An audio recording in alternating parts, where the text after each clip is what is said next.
iwe na maneno mengi, kwa sababu viongozi unaowapata kwenye uchaguzi wanategemea namna uchaguzi wenyewe ulivyo.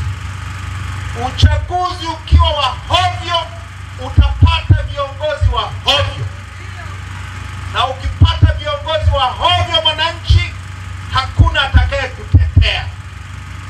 Na nyie hili wananchi wa Lindi mnalifahamu sana. Ndio maana ya maneno ya Mheshimiwa Heche hapa kwamba mkoa wenye rasilimali kama huu, wenye gesi asilia, wenye korosho, wenye ufuta, wenye bahari ya Hindi, inakuwaje uwe mojawapo ya mikoa maskini katika nchi hii? Ni kwa sababu ya aina ya uongozi tunaoupata kwenye chaguzi zetu. Kumbukeni maneno tuliyokuwa tunaambiwa tulipokuwa wadogo. Sisi tuliokuwa wadogo miaka ya 70 tulikuwa tunaambiwa na Nyerere, ili tuendelee tunahitaji vitu vinne.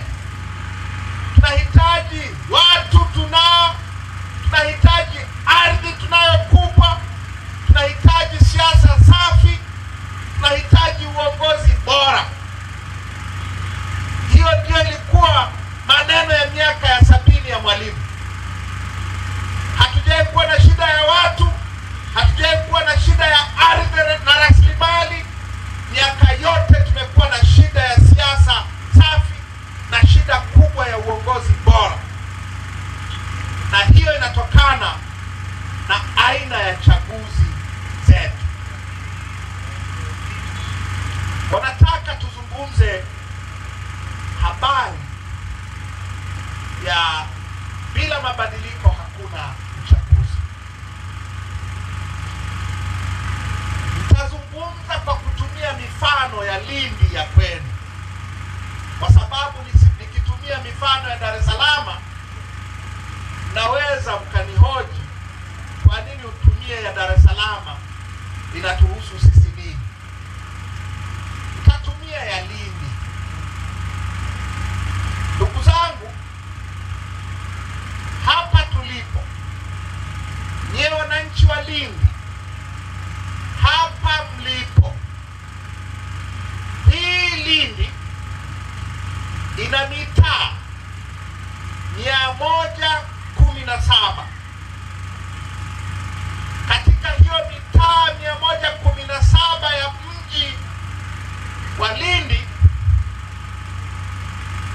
chama cha ACT kina mwenyekiti mmoja tu wa mtaa.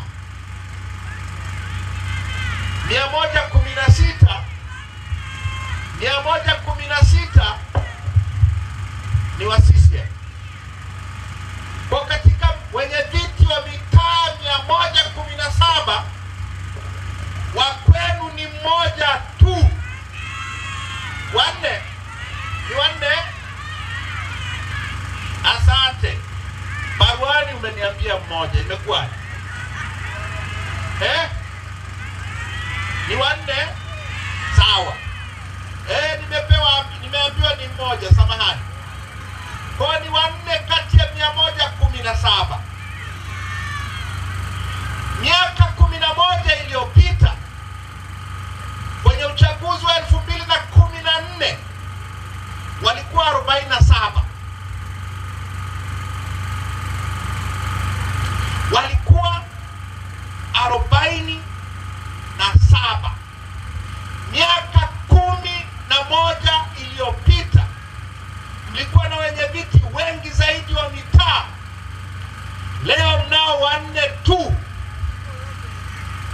Na hao wanne imekuwaje? Ni kwa sababu ya engua, kwa sababu ya engua ya mwaka jana. Hapa tulipo,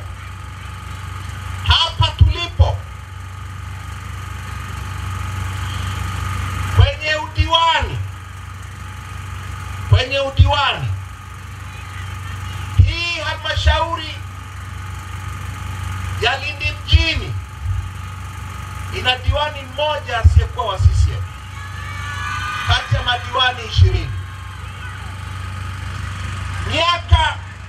Miaka 10 iliyopita, mwaka 2015, kulikuwa na madiwani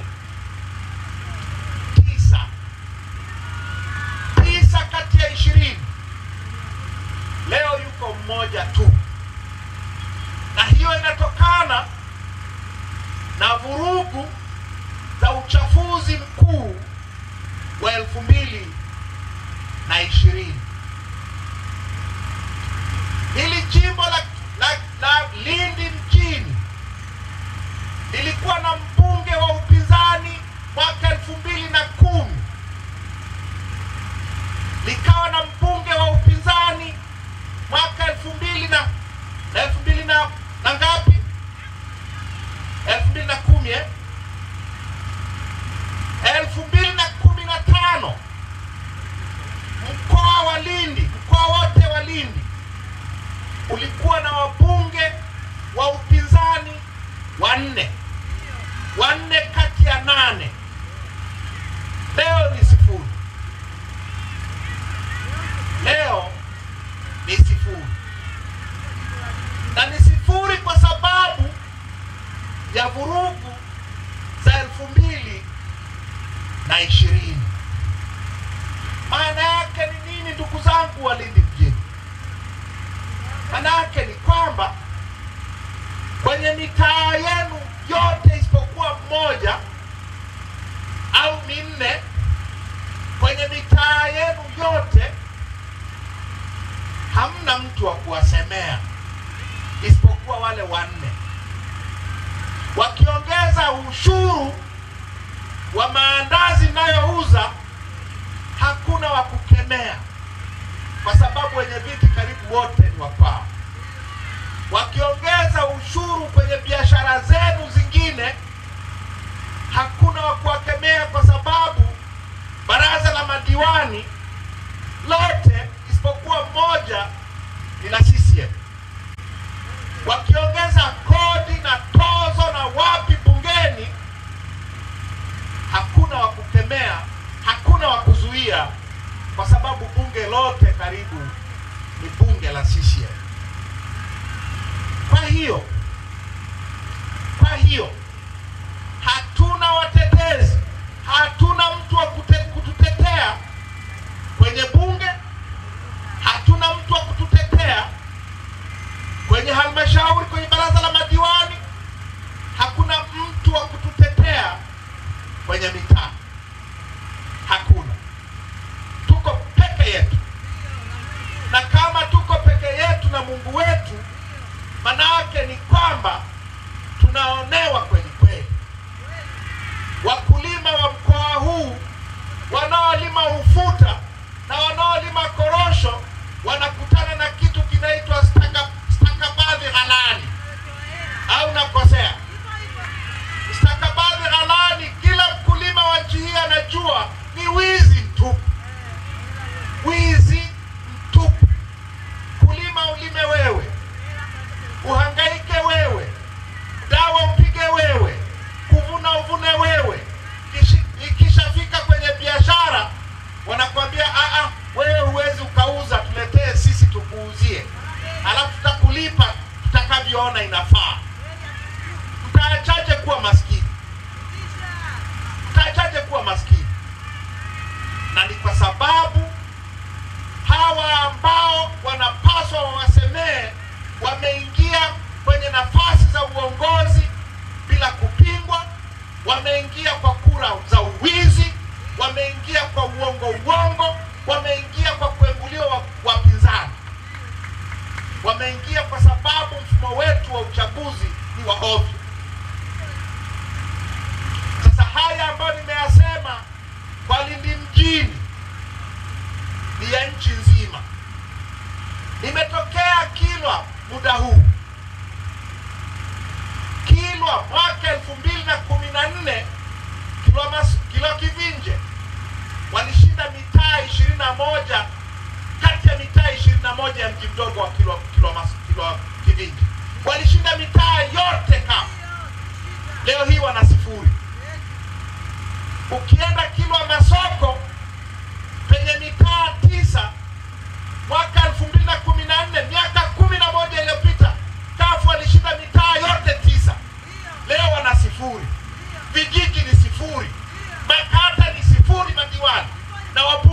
sifuri. Na achaje kuletewa mambo ya hofu. Na yote hii ni kwa sababu mfumo wetu wa uchaguzi ni mfumo wa hofu.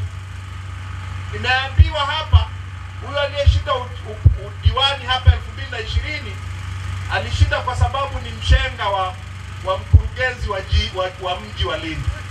Mshenga. Wao akaonewa huruma na nani? Na huyo jamaa aliyemtafutia mke. Sasa uchaguzi wa aina gani? Sasa ndugu zangu, shida ni nini? Shida ni nini? Shida ni kwamba mfumo wetu wote wa uchaguzi ni mfumo wa CCM. Katiba imetengeneza tume ya uchaguzi, imeitengeneza ki-CCM. Inateuliwa na rais, rais ni mwenyekiti wa CCM, anateua ma-CCM wenzake. Wakurugenzi wanaosimamia chaguzi huku majimboni ni wateule wa rais, na rais ni mwenyekiti wa CCM, kwa anateua ma-CCM wenzake. Ukienda chini kwenye kata, wanaosimamia uchaguzi wa diwani ni ma-CCM watu. Kwenye uchaguzi wanaosimamia kwenye vituo huku vijijini na mitaani, walimu, manesi, watu gani, wote ma-CCM. Ndio maana kwenye uchaguzi sasa haiwezekani tena kushinda. Ndio maana hizi sifuri. Kwa tunapozungumza habari ya mabadiliko, tunazungumza habari ya kubadilisha huu mfumo wa ki-CCM kutoka juu mpaka chini na kuweka mfumo ambao ni huru. Tume ya uchaguzi iwe ya watu wasiomtegemea rais kwa maisha yao. Wasimamizi wa uchaguzi wa majimbo wanaotangaza wabunge wawe ni watu wasiomtegemea rais kwa maisha yao. Hao wanaosimamia chini kwenye udiwani, kwenye wenyeviti wa mitaa na vijiji, wawe ni watu huru wasioitegemea CCM kwa riziki zao. Tunapozungumza mabadiliko ya mfumo, la kwanza ni hilo. La pili, ndugu zangu, tuna ugonjwa mkubwa kwenye chaguzi zetu wa kuengua wagombea wa upinzani. Na hili mnalifahamu sana. Umekuwa sasa ni ugonjwa wa kudumu. Tulifikiria ni ugonjwa wa Magufuli, tukafikiri tutapata ahueni baada ya Magufuli kufa. Ugonjwa huo umeongezeka ukali, sasa ni ugonjwa sugu. Mmeyaona mwaka jana chini ya Samia. Ugonjwa wa kuengua wagombea wa upinzani, na wanaoenguliwa ni wapinzani tu. Katika historia ya chaguzi za vyama vingi vya nchi hii, hakuna mgombea mmoja wa CCM amewahi kuenguliwa. Hakuna. Sasa hiyo inatokana na nini? Inatokana na sheria ya uchaguzi kuwa ni sheria ya kuwekea mitego wagombea badala ya sheria ya kuwezesha uchaguzi. Ukikosea kwenye picha, sheria inasema ukiwa mgombea uweke picha ya aina fulani. Ukikosea hiyo picha, umekwenda na maji. Hivi picha haiwezi karekebishwa. Huwezi ukaambiwa kapige picha nyingine. Ukikosea jina, umekwenda na maji. Hivi huwezi ukakosea kama umeandika jina vibaya au jina la chama. Ukigonga muhuri vibaya, umekwenda na maji, wanakula kichwa. Hivi haiwezekani kuambiwa kapige muhuri sahihi. Haiwezekani. Na hii mitego ni mitego kwa ajili ya wapinzani. Mwaka jana hakuna aliyefanya makosa. Sio wengi waliofanya makosa, lakini walitengenezewa makosa na mkurugenzi na wakurugenzi nchi nzima na watu wao. Ndio maana wakaingua watu kwa maelfu.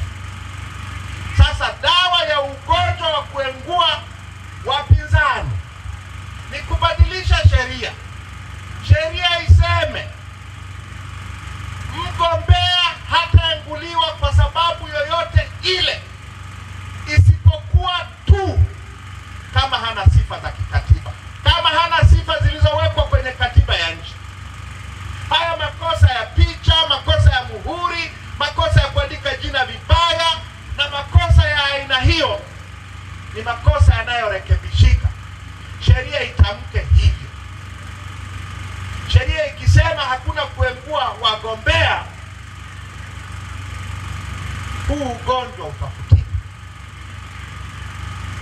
Tatizo la tatu ni tatizo la kura feki. Na nyie mnafahamu, mwaka jana wameandikisha watoto wa darasa la kwanza, wameenda kwenye daftari la wakazi, daftari lile la sensa, wameandikisha majina yote bila kuangalia hata umri. Ndani ya wiki moja wameandikisha watu milioni 31 Tanzania. Tunadanganyana nini? Sasa hawa wanaoandikishwa ambao hawana sifa, wengine marehemu, wengine hawapo, mnakuja kukutana nao siku ya uchaguzi. Siku ya uchaguzi kila polisi ana kibegi mgongoni, kila mwalimu ana kibegi mgongoni. Akija na baibu, amevaa baibu, ujue baibu ina mabegi kadhaa. Akiwa na kanzu, ujue hiyo kanzu ina mambo. Hivyo vibegi vimejaa kura feki, vimejaa kura za uongo. Halafu wanaondoa mawakala wa upinzani, wanajaza masanduku ya kura kwa kura feki. Mamilioni ya kura feki ili kuishindisha CCM. Tunahitaji daftari la kudumu la wapiga kura liandikishwe upya ili kuondoa mamilioni ya wapiga kura hewa ambao wameingizwa na tume ya uchaguzi kwa sasa. Na hilo litawezekana kama vyama vya siasa vinavyoshiriki uchaguzi na wagombea wao watakuwa na haki ya kwenda kuchunguza inakohifadhia tume na kuhifadhia majina ya wapiga kura wote inaowaandikisha nchi nzima.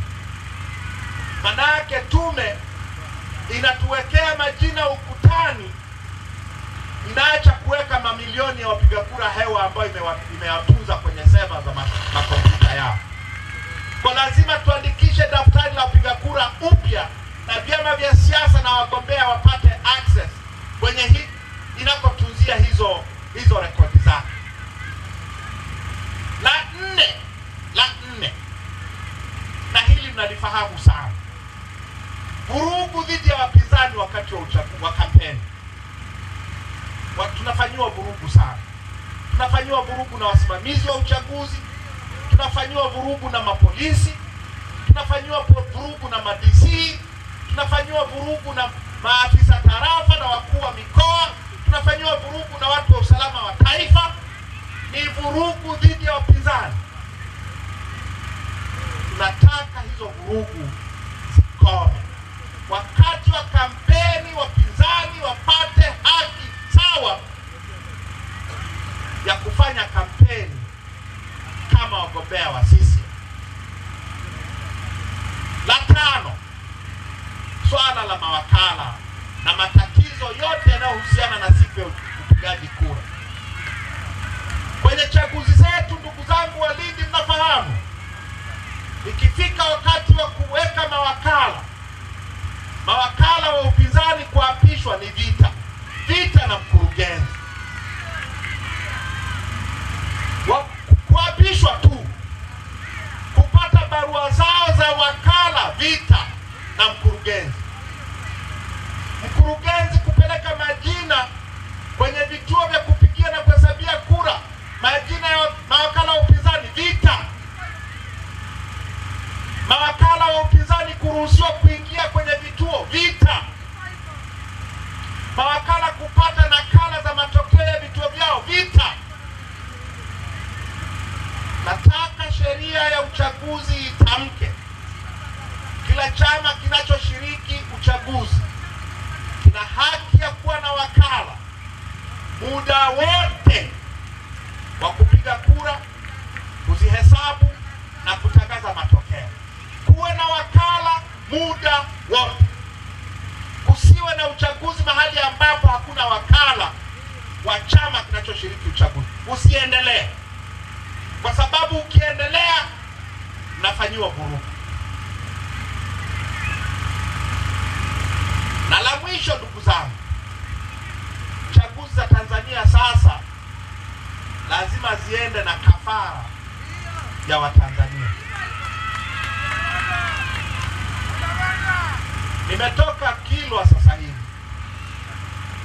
wameua mashehe wawili kwa sababu ya uchaguzi 2020 na wengine wengi wamepotea. Zanzibar 2020 waliua watu, Pemba kule watu zaidi ya 23. Tunduma waliua watu zaidi ya 10. Tarime kwa John Heche walimuua mdogo wake John Heche. Mchana kweupe.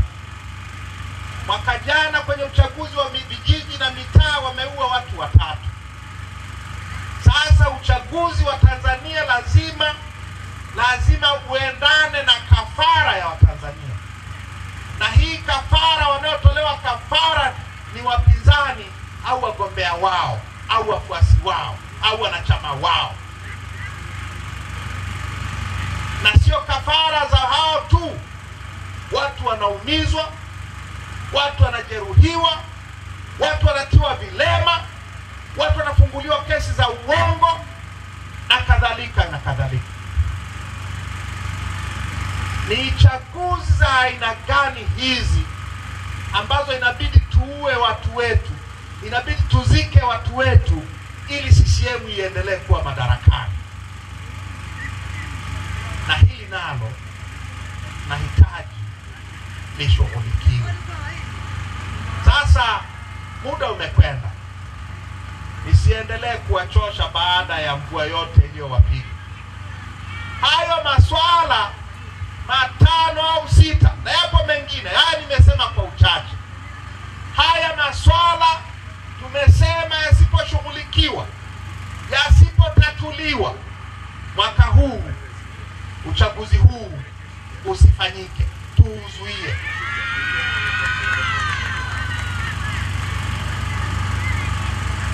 Ndio maana tumesema bila mabadiliko hakuna uchaguzi. Sasa kuzuia uchaguzi ni jambo kubwa sana. Linahitaji nguvu ya umma.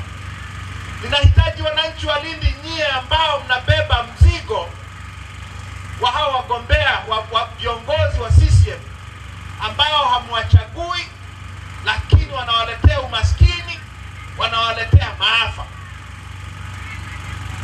Kama nyie mkikubali kushiriki uchaguzi huu, mkashirikiana nao, hizi shida hazitaondoka. Sasa tumesema kwa hiyo Watanzania, inatosha. Huu upuuzi wa chaguzi zetu unatosha. Kama hawataki mabadiliko, tuzuie uchaguzi huu. Tutumie nguvu ya umma kuzuia uchaguzi huu. Tutumie nguvu zetu wenyewe kuzuia uchaguzi huu. Nchi hii ina watu milioni zaidi ya 65 leo. Tukitaka kufanya mabadiliko tunaweza. Tukitaka kuzuia huu upuuzi tunaweza. Tuko wengi sana. Hawa ambao wanatutesa sio wengi kiasi hicho. Kwa ujumbe wetu kwa ndugu zangu wa Lindi, ujumbe wetu ndio huo. Na ujumbe huo tutaupeleka kila mahali katika kanda yenu ya kusini. Tumeanza leo na mkoa wenu wa Lindi. Tumefanya mkutano Somanga, tumefanya mkutano Kilwa Kivinje, tumefanya hapa muda huu, na kesho na siku zijazo tunaendelea na mkoa wa Lindi, Mtwara, na tutamalizia mkoa wa Ruvuma.